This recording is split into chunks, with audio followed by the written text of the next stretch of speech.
Дэлхийн нарнаас өндөр энерги, богино долгионы урттай цацрагийг хүлээн авдаг. Энэхүү цахилгаан соронзон долгионы багахан хэсэг нь огторгууруу байна. Дэлхийн гадарга дээр ирж байсан цацрагийн ихэнх нь агаар мандалаар өнгөрнө.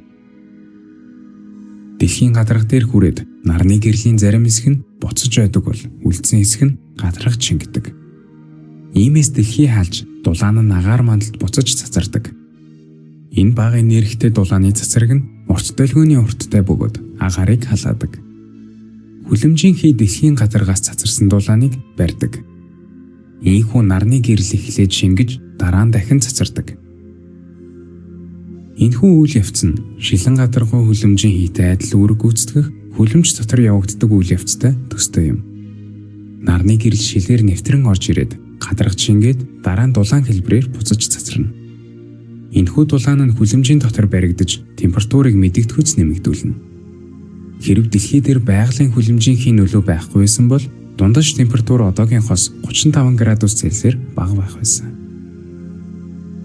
Хүлэмжийн нөлөөг ихсэгдэг усны уур, нүүрс төрөгчийн давхар эсэл, метан, азотын эсэл гэх мэт ихэнх хийнүүд байгаль дээр агаар мандалд байдаг. Сүүлийн 100 гаруй жилд агаар мандалдах байгалийн хийн тоо өссөн буюу тэдгээр хийн агуулгадах хэмжээ нэмэгдсэн. Эдгээр бүх зүйлүүд агаар мандалд баригдах дулааны нөлөөгөөр үүсэх хүлэмжийн хийн нөлөөг нэмэгдүүлдэг. Тос, хий болон нүүрсний шаталтаас их хэмжээний нүүрс төрөгчийн давхар эсэл ялгарна. Цахилгаан станц, үйлдвэрүүд болон зам тээвэр мөн адил нүүрс төрөгчийн давхар эслийн ялгаралд нөлөөлнө. Ургамал нүүрс төрөгчийн давхар эслийг шингээдэг учраас ойн хомсдол бас нүүрс төрөгчийн давхар эслийн агуулмжийн өсөлтөнд нөлөөлөх чухал хүчин зүйл юм. Үйлдвэрлэлийн үйл ажиллагаанаас уусгагч, хөөцрүүлэгч бодис, өөх тос арилгагч, тусгаарлагч материал зэрэг байгалийн бус хийнүүд үүсдэг. Метан бол будаа тариалалт, мал аж ахуй зэрэг хөдөө аж ахуйн үйл ажиллагаатай холбоотой задарлын үр дүнд үүсдэг. Хог боловсруулалт, бохир усны цэвэршүүлэлт нь мөн метаны ялгаралд чухал нөлөөтэй. Азотын эсэл нь бордоо гэх мэт азот агуулдаг бодисууд задрах үед үүсдэг.